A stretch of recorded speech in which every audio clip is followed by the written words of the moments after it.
tell me what you've learned from these sex offender programs. I know you said you've learned some things while you've been in there. Tell me what you learned. Why is it that we should trust that you're not going to go back to do this? These crimes are a little different than burglaries and thefts and things like that. This really involves a lot of emotional issues. So tell me why it is that we should trust that you have learned something and won't go back doing this. The reason I think you should believe that is because through granted, as short time as it has been, through the 4 weeks and being able to read through the papers that I've had, including one that actually has really hit me at home more than anything, which is being those risk factors and relating them to me more than anything. With my biggest one was, and I know I did it, was the blame game, blaming somebody else for my mistake. Along with that, another one I relate myself to was it was impulse, thinking without acting, just going with it. And through these last 5 years, I have gone back to see if I do still do those things and do still work on them. I don't do them. I stop and think before I do anything, because especially being in here, consequences have actions, or actions have consequences. I apologize. And let me, you seem to be a pretty bright guy, and you seem to be maybe reciting some things that you've learned. Let's talk about your plea. You pled guilty to these charges? Yes, sir. Is that an ongoing process, or did it just happen, boom, boom, you walk in and plead guilty? Or was there some negotiations that required you to do certain things before they would accept your plea? Did you have to go to counseling? Did you have to do some things like they in the streets, they had me do some of the on the street sex offender course. Okay, how long ago did you do that? How long ago? No. How long? What did you do on the street, so to speak, while you were on probation or before you got your deal? It was after everything had gone. It was for the probation aspect. You were on probation, and you were required to take sex offender treatment. Yes, sir. And did you do that? Yes, sir. I did go to those How classes. long did you go to those programs? Say that one more time. How long did you go? How long did you go to those programs? It was I went until the revocation happened. Well, how long is that? I have to go with, I'm going to go with 6 months. So you were in treatment for 6 months, yet you were still, the treatment is basically what you're talking about you're taking now, designed to show you what your triggers are, show you emotionally how maybe you can combat what these feelings are, yet you still did what you were doing. So why is that different than what you're doing now? I know you're in jail, and I know you might have more reason to pay attention, but why is that different? Why should I say, okay, well, what's the difference now? The difference now is the maturity level from who I was then, sir, to who I am now. To be able to be responsible for my actions. Back then, I had the maturity level of I was invincible. I could do no wrong. And I do see that, looking back now, that was something I believed in, that I could do no wrong. There was nothing wrong I could do in my mind at all.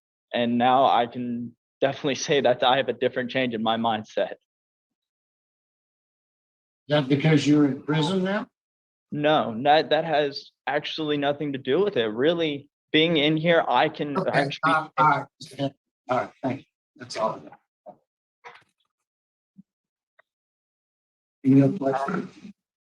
Okay, let's hear from Mr. Rob Heyman, your father. Mr. Heyman? Yes, sir. I have to agree with Chris. A level of immaturity was rampant at home as well as in other events. But what I've seen is a complete change in his concept of what it means to have consequences to actions. The thing I think he's learned that I've seen in my visits with him and my chatting with him by phone over the last 5 years is he understands the concept of consequences before he didn't. That's all I wanted to say. Thank you very much, Mr. Heyman. Ms. Heyman, is there anything you'd like to tell us about your son? Yes. In 2017, I saw a very immature man who really thought there were no consequences. I mean, Christopher just said it, hit the nail on the head. He didn't realize that there would be any consequences. I've watched him grow through conversations. He has turned into an academic, which he never really put any effort into growing up. He's a voracious reader. He reads all the time. He takes science news, and he and his dad have the most incredible conversations about physics and science. I knew that Chris had the knowledge, but he just never showed it at the time when he was younger. He studies for his automotive classes like I've never seen him do. He had the opportunity to go to college while he was out and just didn't take it seriously. I just seen him grow. He's grown into an adult where he definitely was not.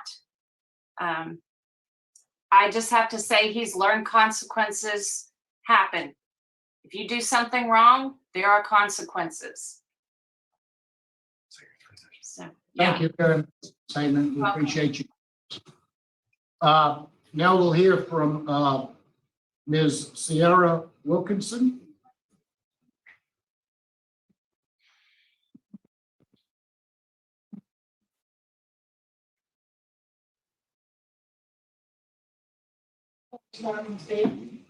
Yeah. Yes, ma'am. I listened to this entire meeting and my nerves were very bad, but I believe that it really is, it comes down to morality, and you know what you would do. What they were doing was wrong. It has nothing to do with how smart you are, how intelligent you can be, or your opportunities to be better when you did it once and then again twice. I believe it comes down to protecting our youth. It comes down to protecting my kids and your kids.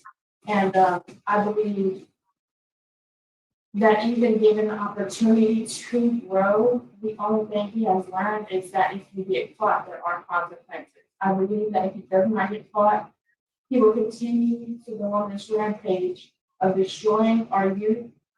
And as the older generation, as I was 15 when it happened, 14 actually, and I believed that it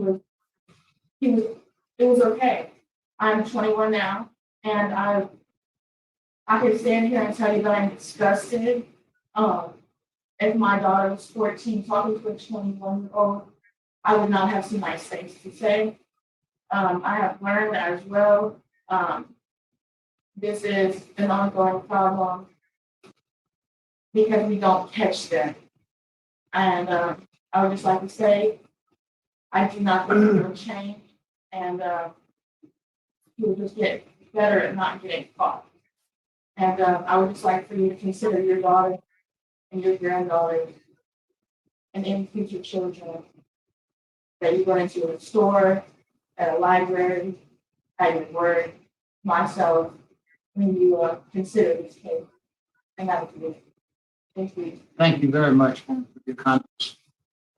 Mr. Borkhardt, do you want Mr. Hammond to say a few words and then you'll close? Normally at this point, we allow the inmate to say whatever they'd like to say. Usually the lawyer close. Is that what you want to do today? Yes, sir, Your Honor. Okay. Mr. Hammond, is there anything you'd like to say before we turn it over to, well, Warden, what can you tell us about Mr. Hammond? Hey, I said, good morning, Mr. Marabella. He had that write-up, that one write-up back then. As far as his institutional record's pretty good. He's done some classes. I'd like to see him finish that sex offender treatment class. I would like to see that take place. But besides that, his institutional record is fair. Thank you very much. Mr. Hammond, what would you like to say? Biggest thing I'd like to say is there's nothing I can do to change what I did. And really, in my mind, sorry isn't really going to cut it. But I'm going to say it again anyway. I deeply apologize for what I've done. And she is absolutely correct. It is absolutely unacceptable. Thank you very much, sir. Wilcox? Gentlemen, good morning. I will be brief. I had the opportunity of knowing Christopher from day one. After the arrest, I represented him at the state court level. I represented him throughout that process and through the revocation. If I'm sitting in your shoes, I'm thinking, well, what's different? You were given the opportunity to be probated. You got revoked. What's different? I will tell you, Christopher is a much different human being than when I met him. There is a plan in place, both vocationally, both with living, that I believe he will abide by, and I do think that he can abide by the conditions of parole. What we have is an individual that has a good institutional record. One infraction over the 5 years, and the one infraction, I don't want to say it's minor, it's not hugely serious. That also being said is, I think Mr. Hammond, I think Christopher hasn't said this, but it's something that I know that the family and I agree on, is his treatment, his counseling with regard to the sex issue is going to continue when he's out. I think part of balancing knowing the consequences is knowing internally that he has issues that he needs to address with counselors. It's not something that's going away, and it's something that if he does address, he can be a model and good citizen. I would ask for consideration of all these things. In addition, I would like to point out that he has fully taken responsibility for what he has done. And I think he is a good candidate, gentleman, for parole. And I would ask you to consider these things in your deliberations. And I thank you. Thank you, Mr. Wilcox. Yes. Yes. Okay, Mr. Hammond, you have done quite a few good things in prison, but the bottom line is you got to complete that sex offender treatment, and I will consider no one for release until that is done. So my vote today would be to deny. Thank you, Mr. Freeman. Mr. Rochek? Good morning, Mr. Hallman. How are you? I'm doing all right. Mr. Hallman, you seem to be a very intelligent young man. You have a great set of parents who try their best to keep you straight and narrow. So I'm going to present some facts that I have that will lead to my decision. You have a very high static 99. Do you know what a static 99 is? No, sir. A risk assessment for sex offenders. Okay. You scored very high on the static 99 that was done in August of 22. You have a moderate risk assessment. You know what a tiger is? Tiger is a measurement telling us whether an offender is going to reoffend. You have a moderate assessment. You have opposition from the legal community. The victim is adamantly opposed. You had a very poor supervision performance. You got a chance, and you were sentenced. That sentence was suspended, and you continue to violate the law as far as sexual offenses are concerned. And you've only in phase 1 of your sex offender treatment.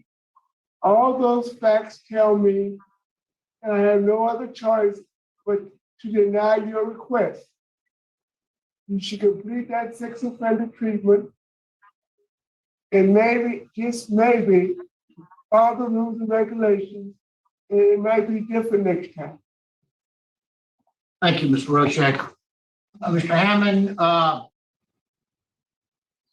as I sit here and listen to you talk, I agree with my colleagues. You've got a wonderful, supportive family. They love you. They want to work with you. They want to help you as much as they can. I do believe that you feel the consequences of your actions. But you know, one of the things I didn't hear very much about today in your whole presentation, and that is what you did to this young girl. What effect this has on people that you preyed upon. Those are the things I believe that you will learn in the sex offender program. Those are the things that I think you need to come to grips with. Sex offenses are different than a lot of offenses. Most of us who've been in the criminal justice system realize that. It's got a different element in it. It's a psychological element that needs to be addressed. Hopefully, when you were placed on probation, they wanted you to get that. It didn't work. For whatever reason, perhaps maturity, all of the above. The consequences, you're getting older, the consequences are you're in prison right now. And you're in the sex offender. So I hope you've got a release date in a year and a half. You're going to be getting out regardless in 2024.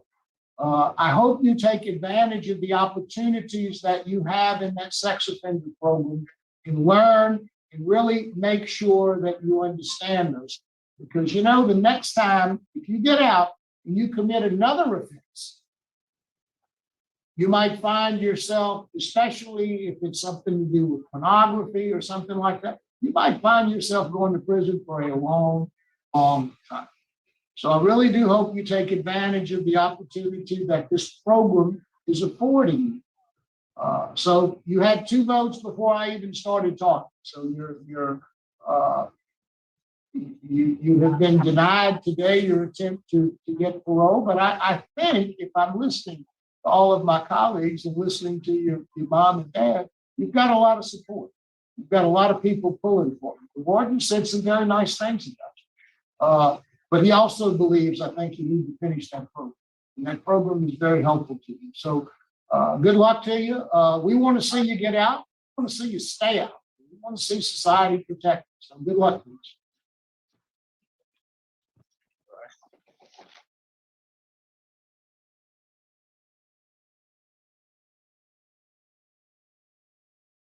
Well, if I had $1 for every time they said consequences on this hearing, right? I really lost count for having there's actions for my consequences for my actions for my consequences. I mean, they each must have said it 100 times. Like, wow. I mean, it really, that's what came through. That's what I'm thinking. It's like, that's what came through. I mean, the survivor came up and man, it was hard to hear her, but if you really, you know, listen in close, you can hear it. And she gave some mic drop. It was you know, it comes down to protecting our youth, our kids. I was 14 when this happened. I would like you to consider your children, your grandchildren. Thank you. Mic drop. You know, he started off by saying, well, we were talking on the internet. How old are you? I don't know. How old was I? Like, oh, yeah, you forgot all of a sudden. The classic, you know, roach manipulation. And he drives down and then he's like, yeah, you know, we started talking and his parents put a stop to it. Yeah, okay. You know, like he's convicted. He's convicted for indecent behavior with the juvenile. He didn't just drive down there. Then they take it easy on him. What's the big deal? You know, consequence actions. So they let him off the hook and then he's caught again. This time they caught him before he can get the child, or at least we hope so. And then even all of that said and done, he still only gets a pretty light sentence.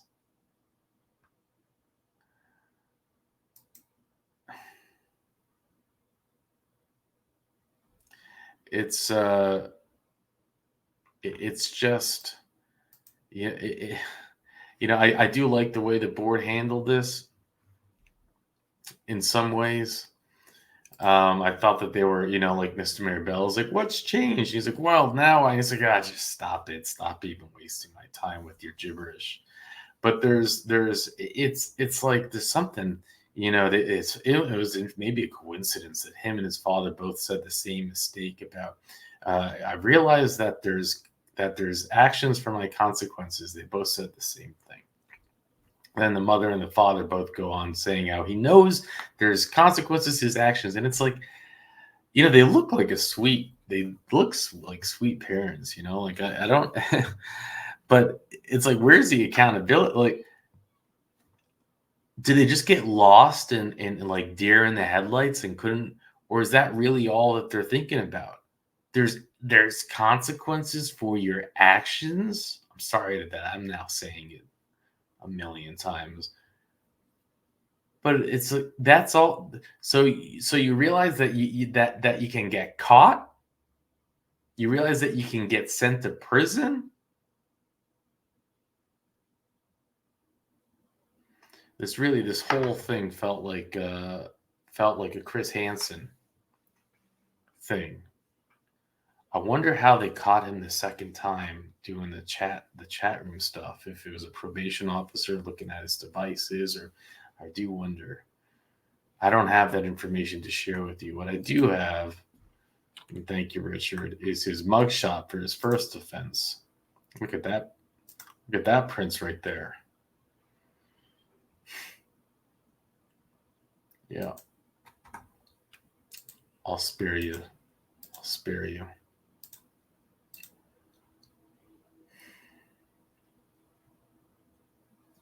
You know, the survivor at the age of 21 to come up here and speak, that is saying a lot. It really is. I love it. I love that she did that.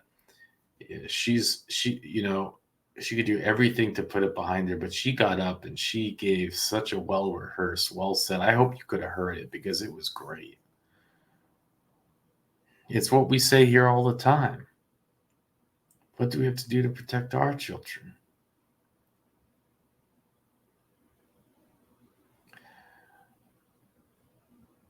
Man, so he is getting out in a little bit, in about a year. That was his full term date.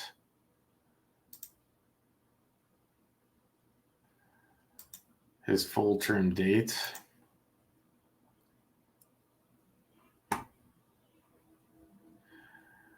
And is October 15th, 2024. Can you believe? So he was given a 7-year sentence after suspended with 5 years probation. He returned to Texas, which is where he lives, and he sent the pictures to 14-year-old, headed to Louisiana to meet her.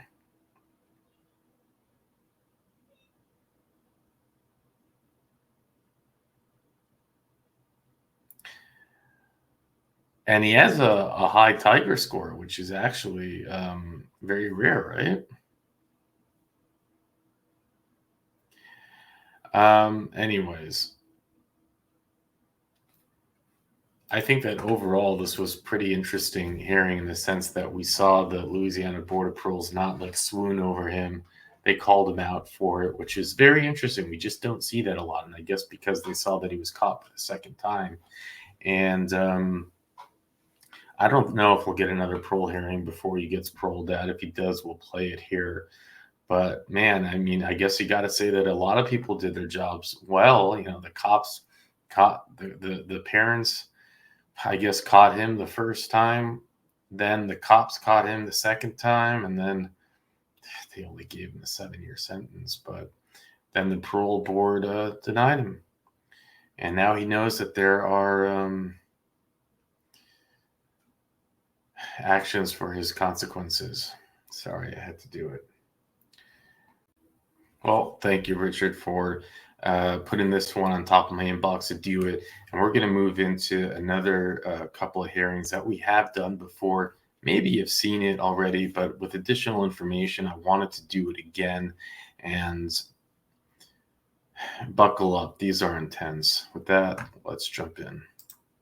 He is currently serving a 12-year sentence on the charge of aggravated incest, having been sentenced on March the 24th of 2014. Mr. Atwell, is that information basically correct? Yes, sir, it is. Mr. Atwell, your case has been assigned to Mr. Pete Freeman. He will begin our interview process. You please, I'm sorry, we do have some speakers today. Let me explain our process to you. First, I'm going to read some information into the record, which I have already done. The appropriate time, we will allow the participants who've indicated they wish to speak to have their input. Speaking today in support is Nelda Kluwat, who is a friend of yours, Christopher Kluwat, who is an employer, who is present in person today. Also, we have speaking in opposition, Ms. Brittany Atwell, the victim in this case, and Ms. Tracy Barbara, the Assistant District Attorney in this case.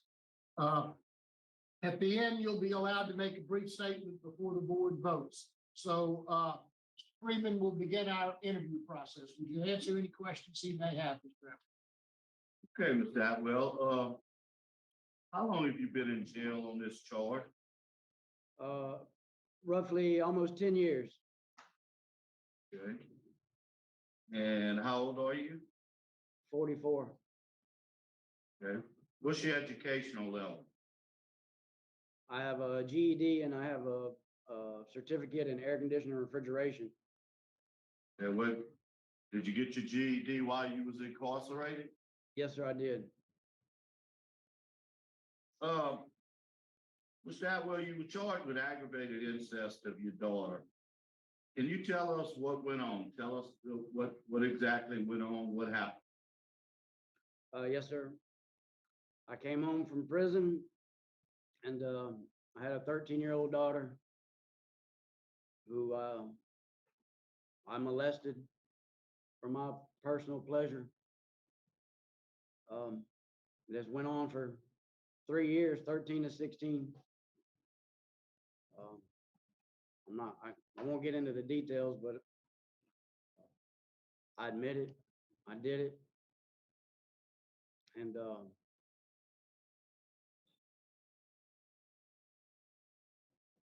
I don't know much more to say than that. I'm guilty.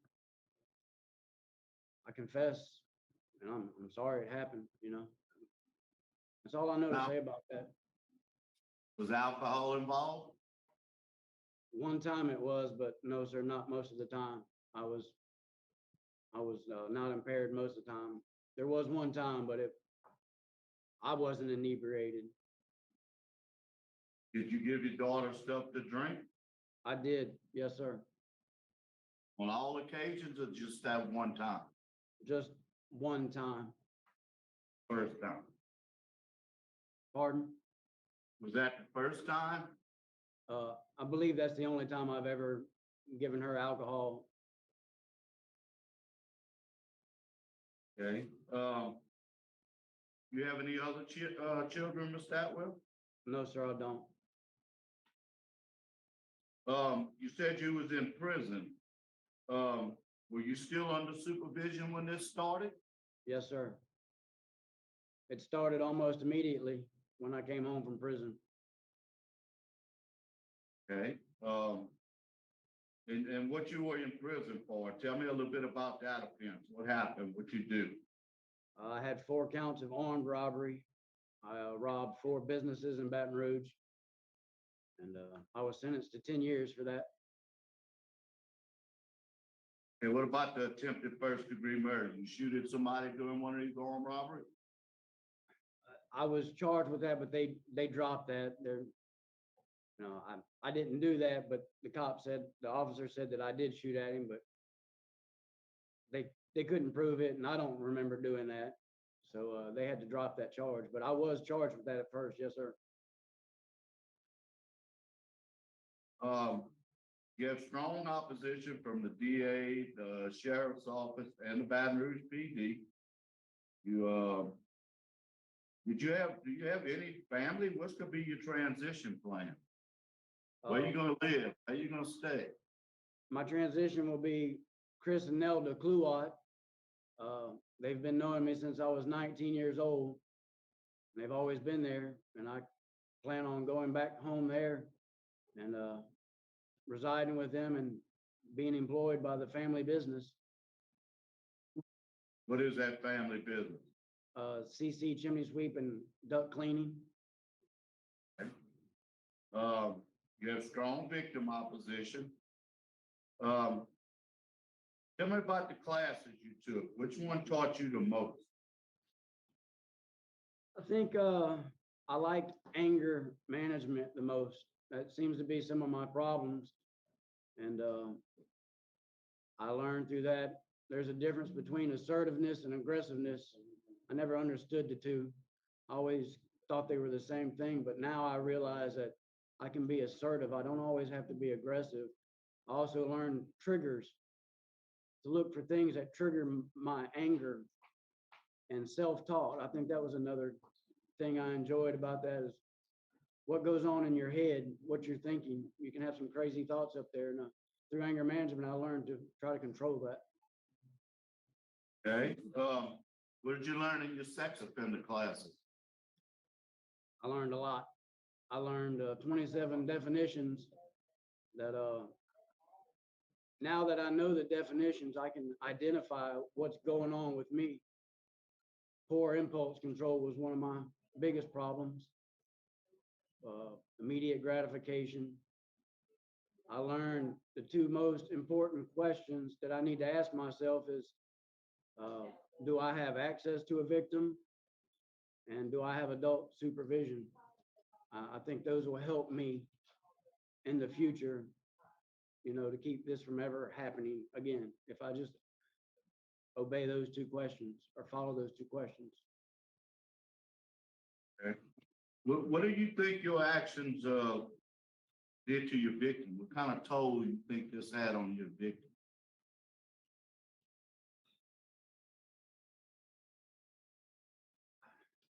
I'm sure I caused her lots of psychological damage. I probably caused her to have problems with relationships with men.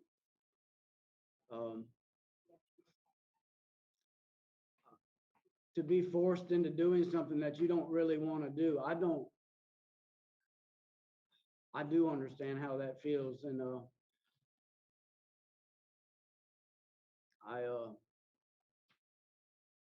that's probably the worst feeling ever, to be forced by someone you love, someone you're supposed to trust, that's supposed to be there for you, to be the hero. And you come home and you throw that all away for some pleasure for you, for yourself. And so I can't imagine how she feels or what she's gone through. I can't imagine. I can try. Okay. I see you took living in balance.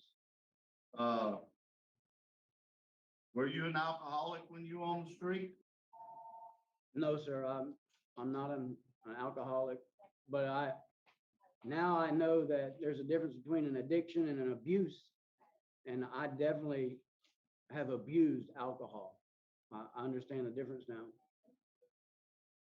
Hey, how often did you drink when you were on the street? Not often, maybe sociably, but not very much. It's not in my house. I don't keep it in the house. It would only be for social gathering only. Warden Goodwin, what do you have to say about Mr. Atwell? Well, I can tell you, Mr. Freeman, the nature of the crime is obviously very serious, and I'll point out to the board, he's got a release date in January of 2025. And we also just confirmed that the state of Florida has an active detainer, an active felony detainer on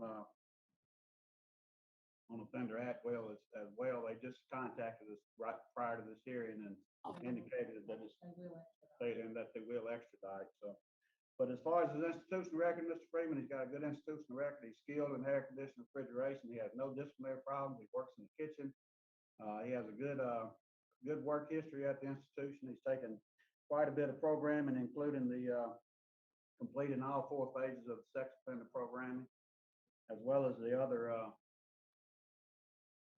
self-help programs you mentioned. So I just want to point out he did complete victim awareness and anger management as well as living in balance. And he's been a model prisoner at this institution as far as his institutional record goes. That's all the comments I have, Mr. President. So what, charge is in Florida, Warden? Hang on one No, second. we don't. It just said that they will extradite and it's a felony warrant out of Florida. No, sir. Did you hear that, Mr. Freeman? It's a felony warrant out of Florida. We're not 100% sure of the charge, but the state of Florida has indicated this morning that they will extradite if he's released. Mr. Atwell, do you remember what that charge is? Yes, sir. It's a lewd and lascivious acts, and it's dealing with my daughter Brittany. The same type of crime. So it all stems from this event? Yes, sir.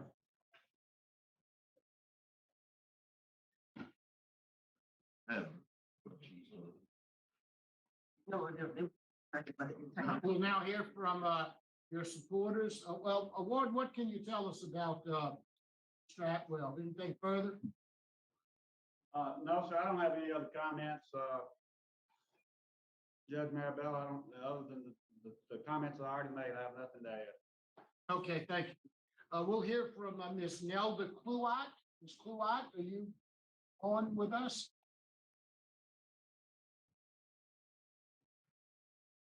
Yes, sir. Ms. Cluat, if you'd give us your name and tell us what you'd like us to know about your friend. My name is Nelda Cluat, and what I'd like you to know is that although I know he's done things that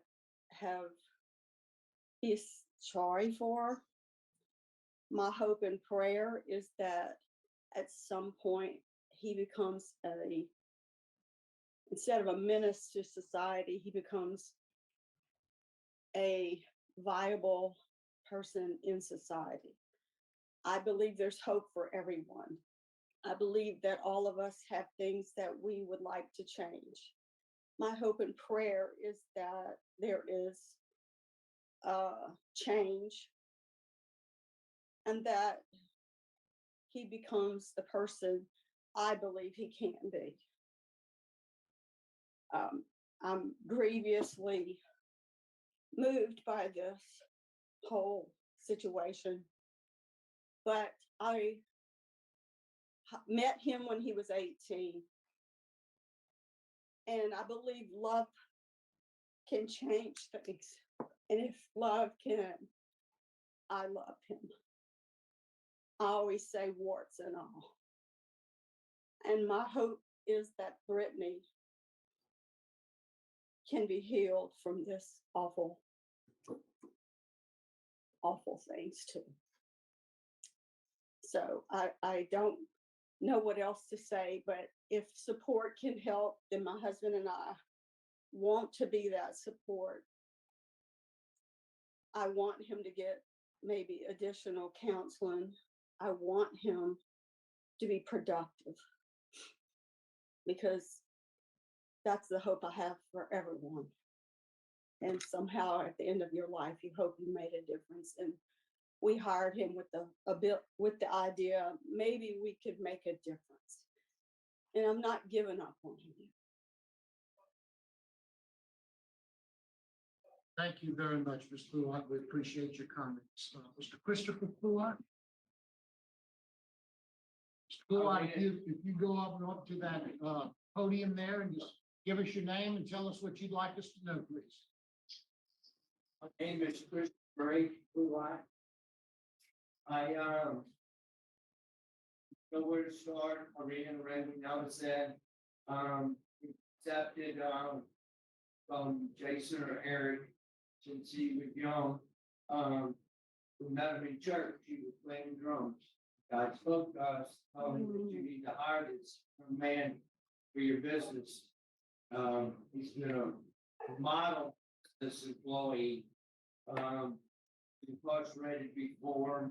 My wife three sons and I would go, and visit him every Sunday, in Tallulah, Lake Providence, Louisiana.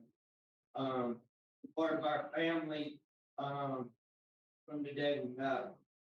I mean, God wanted him in our life, and he's always been in our life. I communicate with him on a weekly basis. He calls me once a week. We financially support him. He's still got a room at the house. He's gonna run our business from there. He's gonna pick up where he left off, and run our business from the house there. And, as far as, I couldn't say anything else about him, that I love him, and I always will. Can't wait for him to get home. We like the rest of us, he's made mistakes, and we're sorry for him, and he's ready to move on with life. For Brittany, we sent her to Christian Life Academy here in Baton Rouge. She's part of the family, always will be. With this incident, I was caught totally off guard. I guess let me back up there. Sometimes that a dad or a father sometimes just don't even know what goes on. I got to tell you, I hit my head down to the grindstone a lot, trying to financially support both of them. But I accepted them both as family, and always will. Can't say anymore except that I love them both. I'm sorry for what has happened. But we're ready for them to come home whenever God sees fit for them to be back in our home. So, and I want to thank you for the opportunity that you give me to be able to tell you my heart today. Thank you, Mr. Blue. We appreciate your comments. Now we'll hear from the opposition, Ms. Brittany Atwell. Would you please,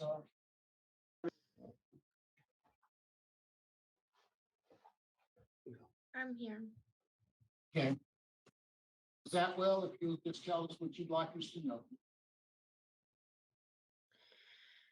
I'm just still disgusted that I was sexualized by my own dad, somebody that I was supposed to trust and love. I would like to forgive him. I don't know if I can still to this day. I don't think I've healed from it. I haven't had any kind of counseling or anything. It's really affected my mental health really bad, and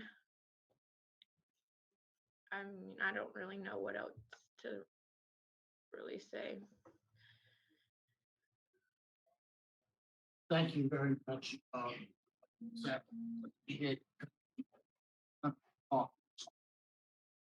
Do we have Ms. Bulgara? I see Ms. Bulgara on the monitor. We'll now hear from Ms. Tracy Bulgara, the Assistant Attorney.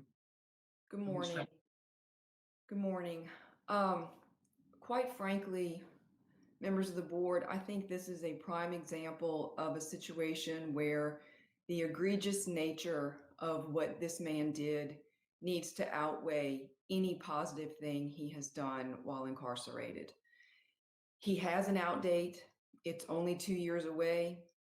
He will go to Florida, and I hope and pray that he gets additional time there for what he did to this beautiful young woman who has the courage to sit here today and face him in light of everything. I mean, he took away her childhood.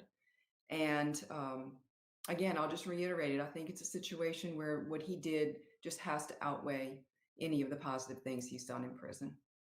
And we ask that you please do not grant his release. Thank you.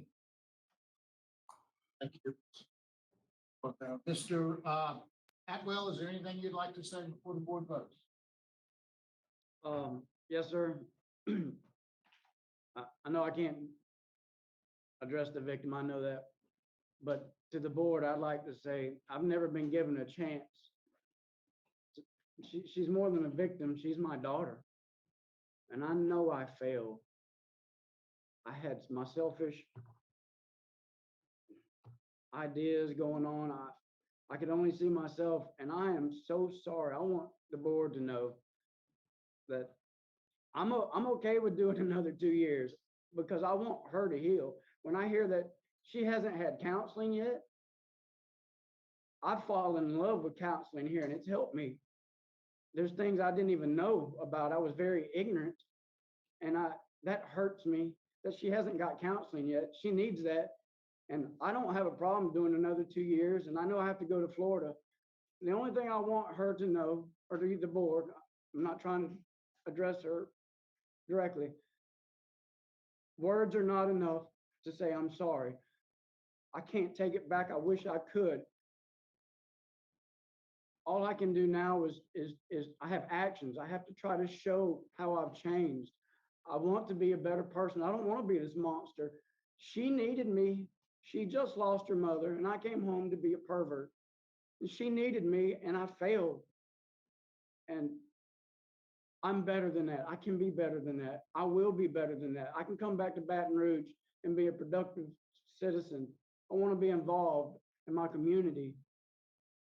But I need her to know that I failed and I'm sorry. And all I can do now is ask for forgiveness. That's all I have to say. Thank you very much. We appreciate your comments, Mr. Atwell. Mr. Freeman, board ready to vote? Yes, sir. First off, I want to thank everybody that spoke today. I think everybody spoke from the heart, and everybody spoke, to the best of their ability to try to let us know how they're still feeling. With that, I like your closing statement. That is a good closing statement. And I hope you really mean the things that you're saying, because that is very hard when you lose the trust of someone that really needs you, as your daughter did. But I agree, that due to the nature of the offense and the strong victim opposition, that today I wasn't going to vote to deny. Thank you, Mr. Freeman. Ms. Wise? Likewise, sir, I just appreciate Brittany's courage today to show up. And I'm so thankful that you have support in the community, because you see a relatively young man. You will probably will get out. It's a blessing that you have that kind of support. But for me today, due to the age of the victim, the impact of the crime on the victim, the nature of the crime, my vote is denied. Thank you, Ms. Wise. I'd also like to thank again Ms. Atwell for the courage to be here today. To us, you have 2 votes to deny. My vote likewise would be to deny. You received 3 votes to deny your parole, or your parole has been denied today. Good luck with this. Thank you.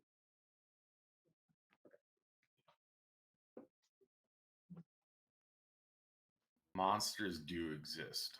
Cockroaches, as we call them, do exist. We just saw one. We saw one scurry away with his little manipulative final closing statement. I don't know if Mr. Pete Freeman believed it or not. He said it was a good statement. He said he hopes it's true. I don't believe for 1 second any of it was true. It's just the classic manipulation that you see in these roaches. We're so used to it.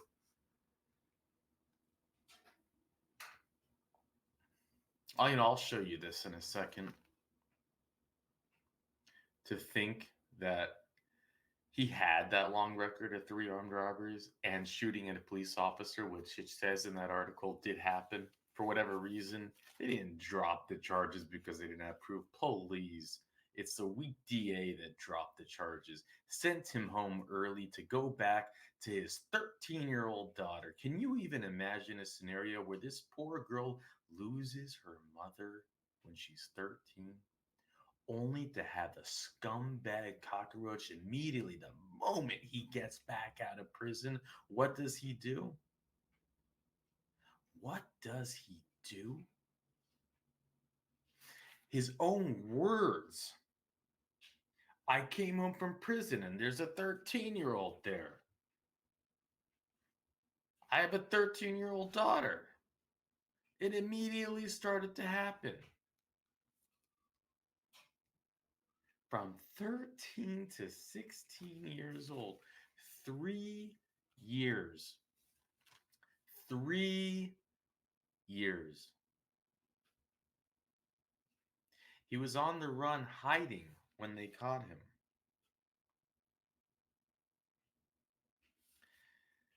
And all of that, his long record, his shooting at a police officer, his running away and having to be chased down and caught, and still all of that, and he gets a 12-year sentence, maximum 12 years. Are you kidding me?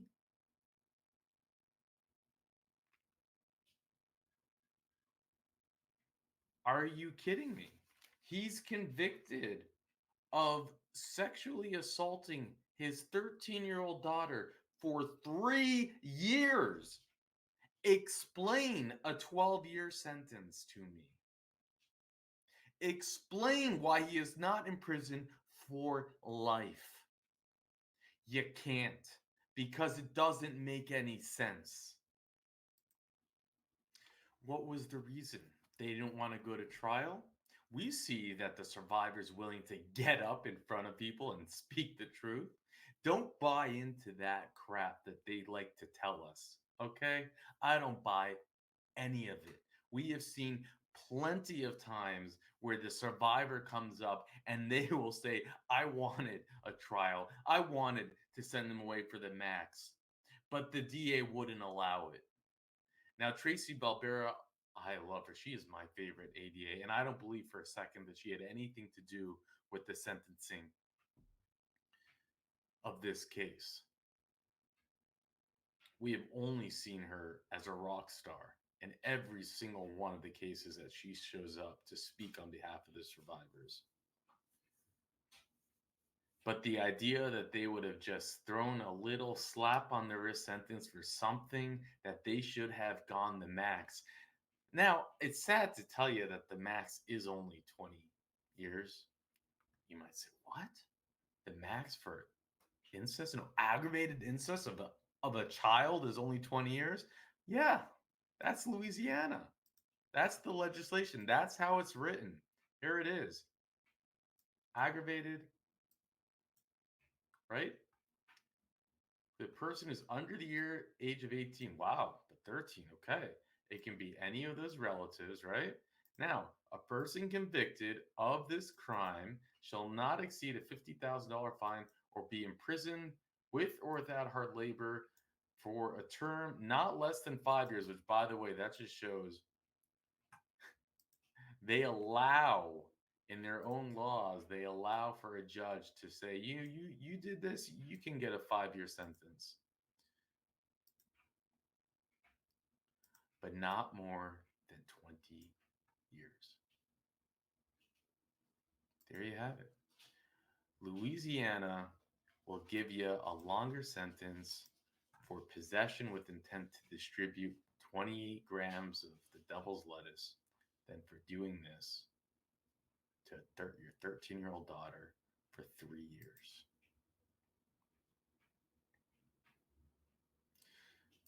Now, I don't know, you might have the technicalities of if it's one count versus multiple counts, but we never see them charged for all the counts. And for some reason, that's not something in their vocabulary. That's not something that they do.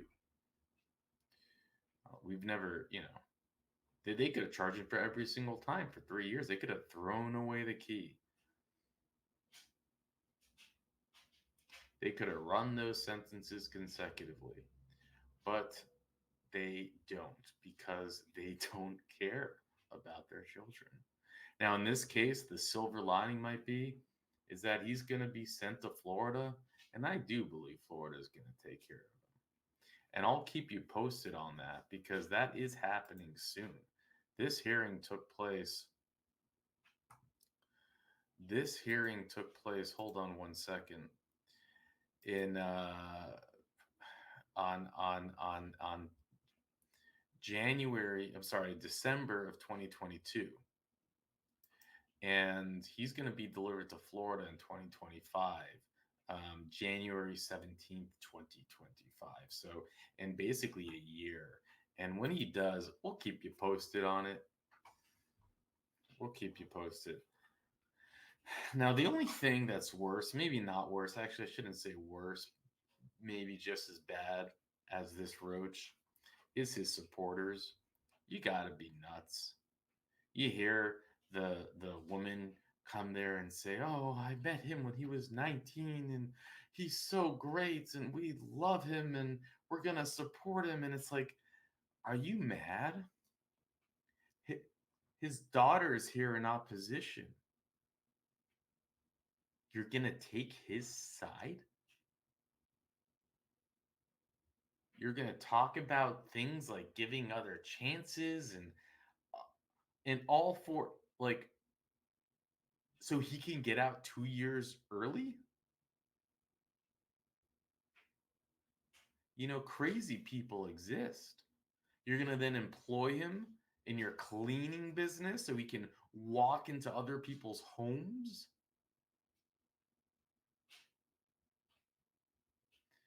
They're talking about their love for his daughter and their love for him, and they're talking out two sides of their mouth.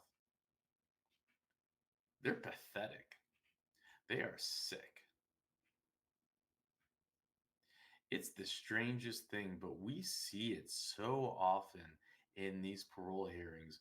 You know, it's almost like the saying, you've seen one, you've seen them all. That, I think, couldn't be truer than in these parole hearings, in the sense, in terms of supporters of these roaches, of these monsters. They come up and they give these rambling, ridiculous statements that really make no sense when you take a step back and you just are looking at them like, what are you saying? What makes you want to do this? Like, why? And then they're followed up by something just so powerful.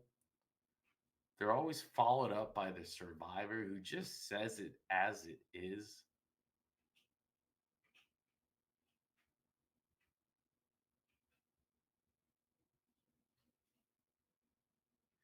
You know, in the words that he says, you can hear through his manipulation, you can hear what he's thinking. He said,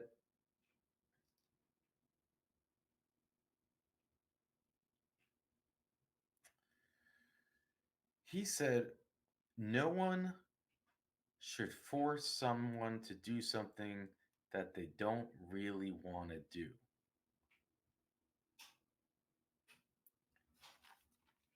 That they don't really want to do. You think your daughter just doesn't really want to be assaulted by her father? That's how you phrase it? That's how it's formulated in your mind? You shouldn't make someone do something they don't really want to do.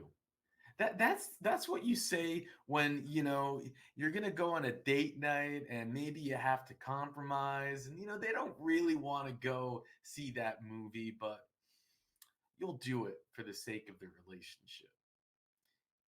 You know, you don't really want to go drive and pick up your kid because of the traffic. That's something you don't really want to do. Get sexually assaulted by your father when you're 13? No. That's not something you don't really want to do. Those are the words he used. You know, you listen closely to what people say in these hearings and you might find what they think.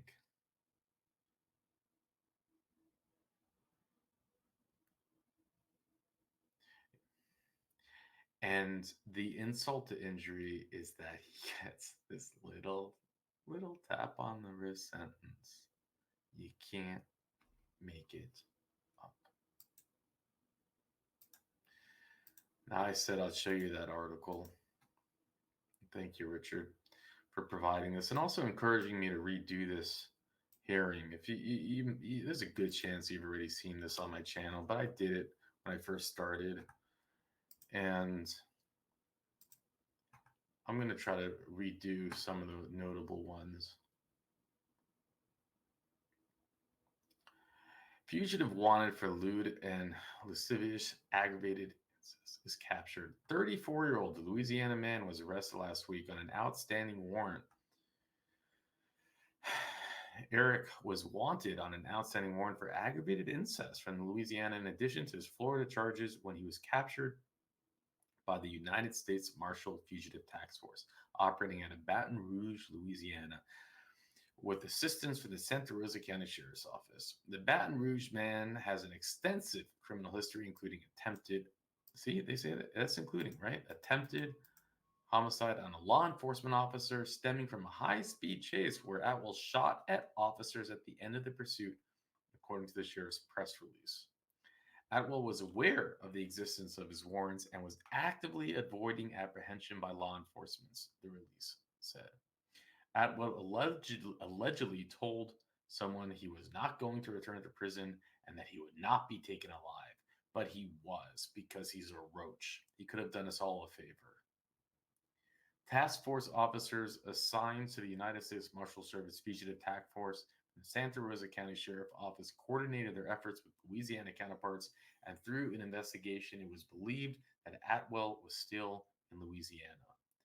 Atwell was captured in East Feliciana Parish by members of Louisiana Task Force without incident, because he's a coward, ending in a lengthy investigation by Santa Rosa County Sheriff's Office investigators. He probably was crying like a little roach that he is.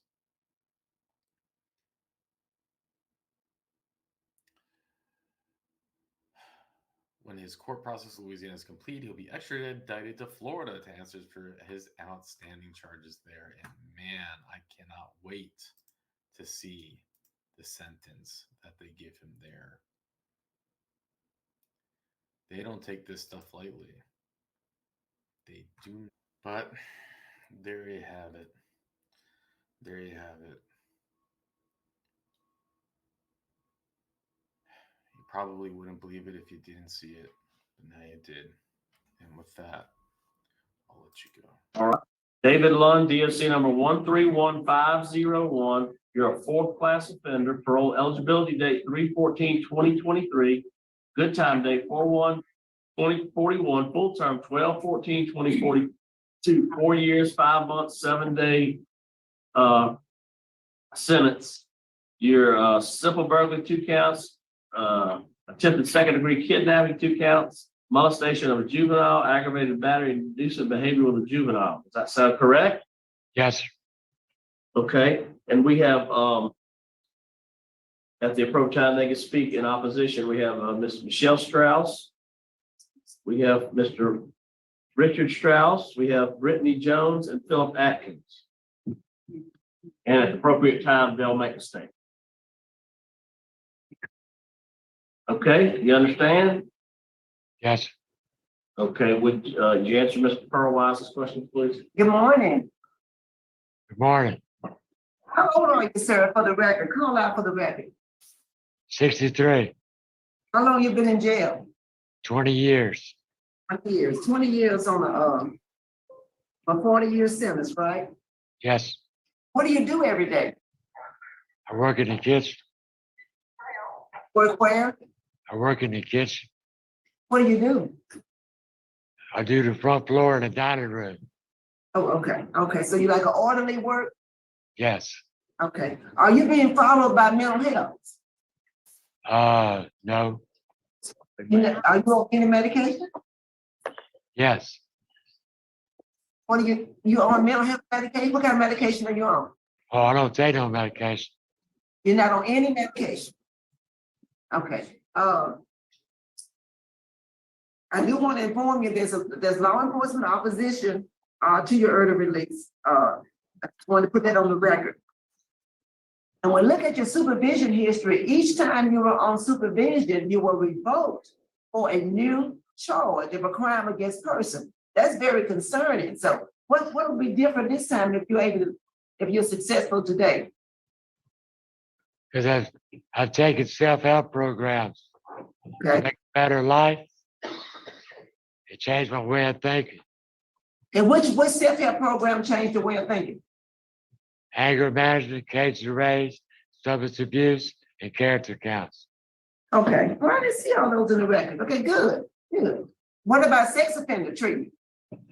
I ain't never took it yet because I didn't have no parole eligibility. When I Oh, get- okay, so you're willing to take it? Yes, ma'am. Well, good, I'm glad to hear that. I'm glad to hear that. The record shows that you have 2 brothers and 1 sister. They were able to reach your sister. Where are your brothers? Her brother died in 06. You had 2. All I got left is the sister. Oh, okay, so the record said you had 2 brothers, but you actually just had 1 brother, huh? Yeah, because the other 2 died. Oh, the other 2 died. Okay, I'm sorry to hear that. Okay, so just you and her now. Okay. That's it. And what do you think about who you were then? What do you say to that?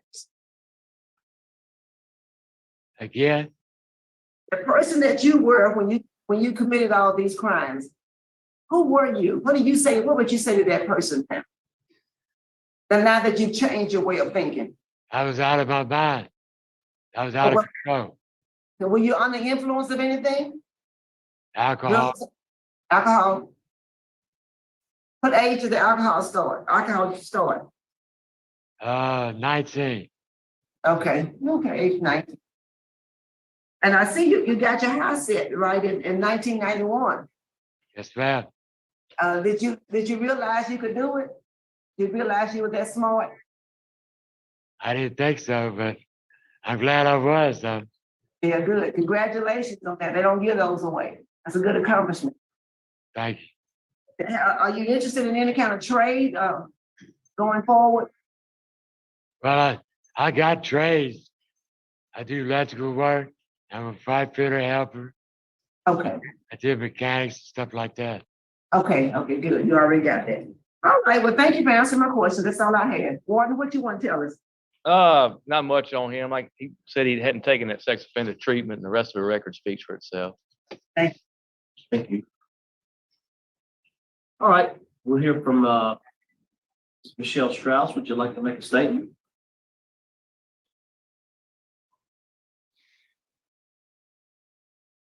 Yes. I was named on first victim. The abuse started when my earliest recollection was I was probably 3, 4 years old. The abuse took place until probably maybe 13 before we left Louisiana and moved to Texas. David would sneak into my bedroom at my parents' house. Because we lived next door to my grandparents. And my dad confronted him one time. And then after my dad and mom divorced, we moved across town to another house. And then David would come to just my mother's house. And then he would come into the window of that house. And there, mom would work a lot. And they sexually assault me there. And then also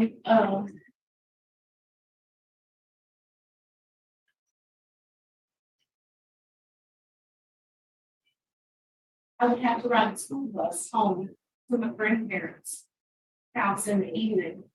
And then sometimes in the evenings, David would wait for me there in the bushes. And he would catch me before, as soon as I would get off of the school bus, and he would drag me from where I got off of the school bus into the house, which we always called it the yellow house. Because my grandparents lived in the brick house, and then there was the yellow house. And he would assault here. He would have my older brother be a lookout. He threatened my older brother stand lookout to make sure that nobody would watch them, would catch him. I would go tell my grandmother, Agnes, about it. She would never believe me. She would just, scold me and threaten me over this. And that's why I did abuse me on forever and ever. And then it proceeded, all those years. And then, the last incident took place, David came to the school. I was going to SPR net middle school. And he came up there and he checked me out of school. Said that mom and my grandparents, my grandmother, we were also to meet at Uncle John's house in Parole. And he came and checked me out of school and said that we were gonna go. Well, when he got there, he was on his motorcycle. And so when we left the school, he stated that we didn't go, we didn't have to go to Parole. We went towards the park, which is on Sam Houston Jones State Park out there in Westlake. And when we got out there, he took me towards the restroom, proceeded to try to assault me there. And Mr. Parker, which was a family friend, was the park groundskeeper. He thought David doing that. And David convinced him that I was his girlfriend at that time. Mr. Parker knew who I was, but he didn't do anything. He just told us to get out of there. Well, David took me home, and then when I got home, I told my mother what had happened, and then she called my Uncle John. And then from that point on, we moved. We left Texas. We left Louisiana, and we went to Texas, and we never went back. Yes, ma'am. Yes, ma'am. And but from when I was young till I was 13, David molested me so many times. But I can't. And my main concern is that has he had counsel? Has he done anything to improve himself? I know I'm an adult and I can protect myself. But my main concern is the other children. I don't want any children, any child out there to be harmed like I was harmed. Because I know I'm an adult and I can protect myself. I just don't want anybody else to be harmed or to live like I did. Because my young life was bad. My young adult life was really bad. And today, standing here, it hurt. It really hurts. Yes, ma'am. And just, it's a wound that will never go away. I can stuff it down, but, it just won't go away. Yes, ma'am. Thank So you. that's my main thing. Yes, ma'am. I want to Thank you. make sure that he understands. Yes, ma'am. Thank you so much for your comment. So sorry for your pain. Thank you. Thank you. All right, we'll hear from Miss Brittany Jones. Is she on the phone?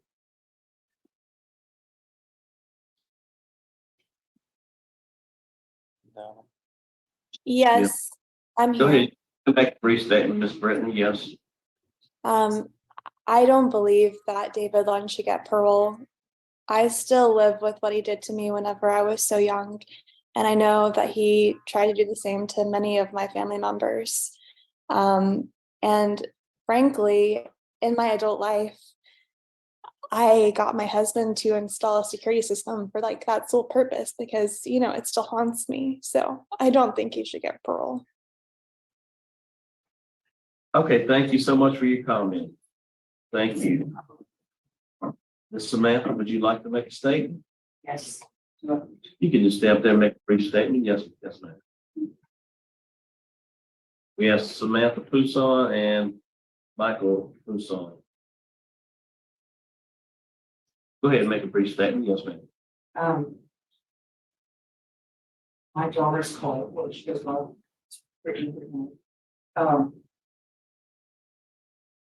he has been doing this for 4 years to both male and female children. There's no reason he should ever be allowed to get out. Ever. He has done nothing but run fights.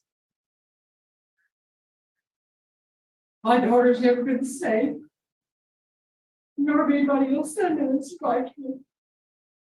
My fear is if he gets help, he's gonna do it again. I know for a fact he will again with poor children's child, so they can't say anything. So I ask you, please do not let them go. Yes, ma'am. Yes, ma'am, thank you for your comment. So sorry. All right, Mr. Lund, would you like to make a statement on your behalf?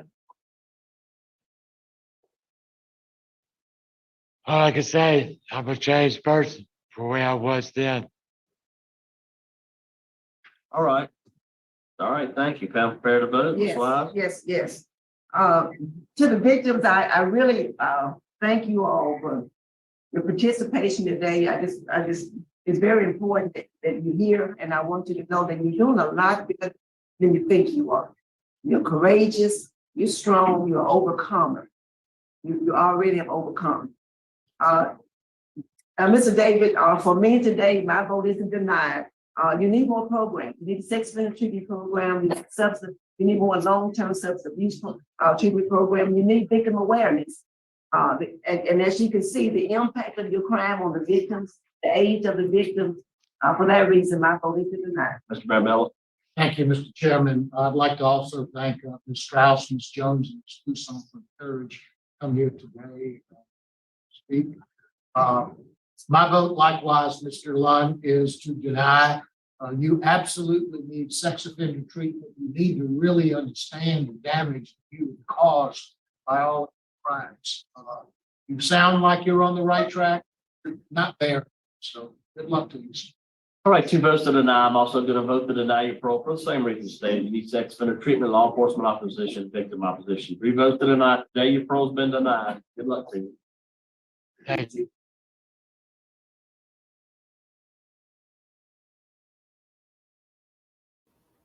Cockroach. Even the warden won't talk to him at the end of this, and he will sit and talk and try to converse, but he goes straight to his phone. He says, "I'm not having a piece of you."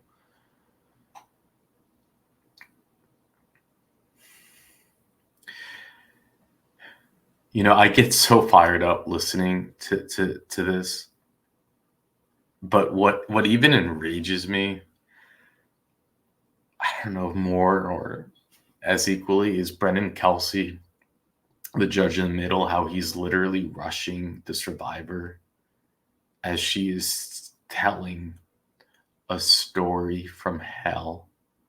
How he is saying, "Yes, ma'am. Yes, ma'am. Yes, yes, yes, ma'am." And then he follows up for the next 2 that have to speak. Make a quick statement. Make a quick statement. Are you kidding me? This entire hearing lasted 15 minutes. You can't let them speak. You can't let them finish.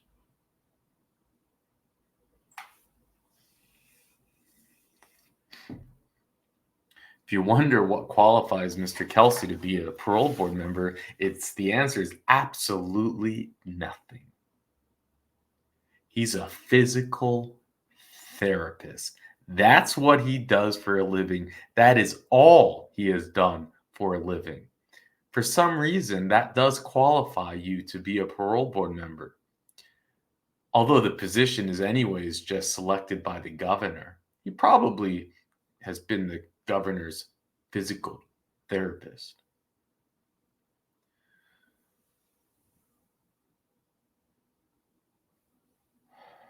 It's chronic with him. He has no respect for survivors, and it's sickening. Other than that major flaw, I do enjoy his style.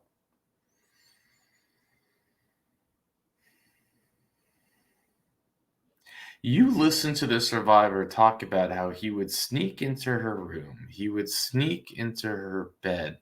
Then he would even sneak when she would get out of the school bus. She manipulated her brother to stand at lookout when he would grab her, take her into a home, and assault her.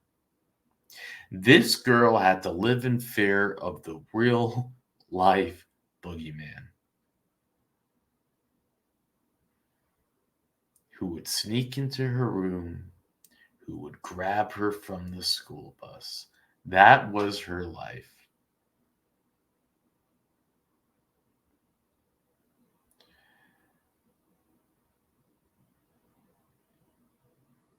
He had every target, boys, girls, and these are only the 2 survivors plus the mom that we heard stand up. Where's the DA? Are we shocked?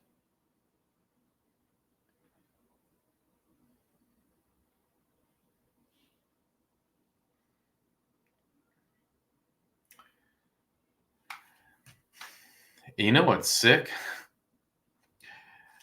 You know, Miss Wise, she's a bad interviewer. She didn't, she did mention that every time he was on parole, sorry, he would get locked back up. You know, his first offense for molestation of a juvenile was 1998, and his second was 2003. That means at most he served what? 5 years? Can you imagine being a judge and giving just 5 years to that thing? I mean, he was getting caught, but they didn't care. It's just a child. I mean, had he been selling marijuana, man, they would have locked him up and throw away the key.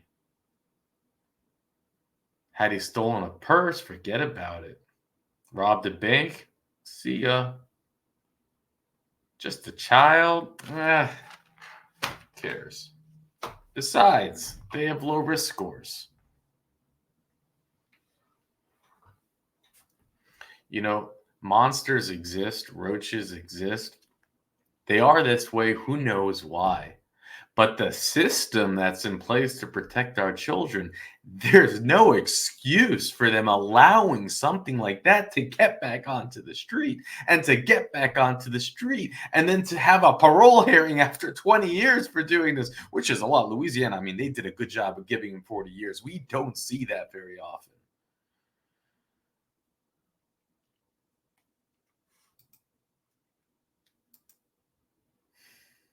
But the idea that he was not locked up, they did not throw away the key is mind-boggling.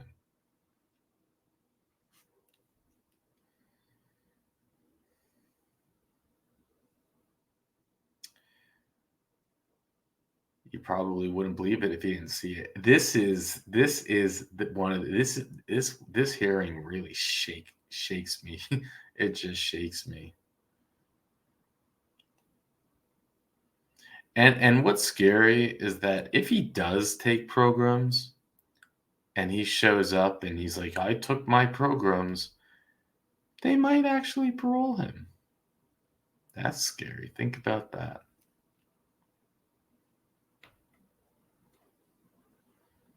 But hopefully not. Hopefully not.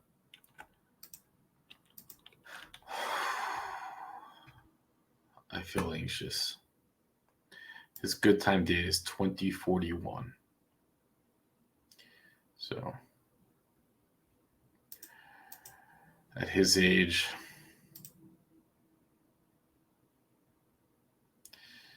he's 64, another 20 years. Yeah, I don't think he'll make it. Hopefully we'll be safe with this one. Hopefully we'll be safe.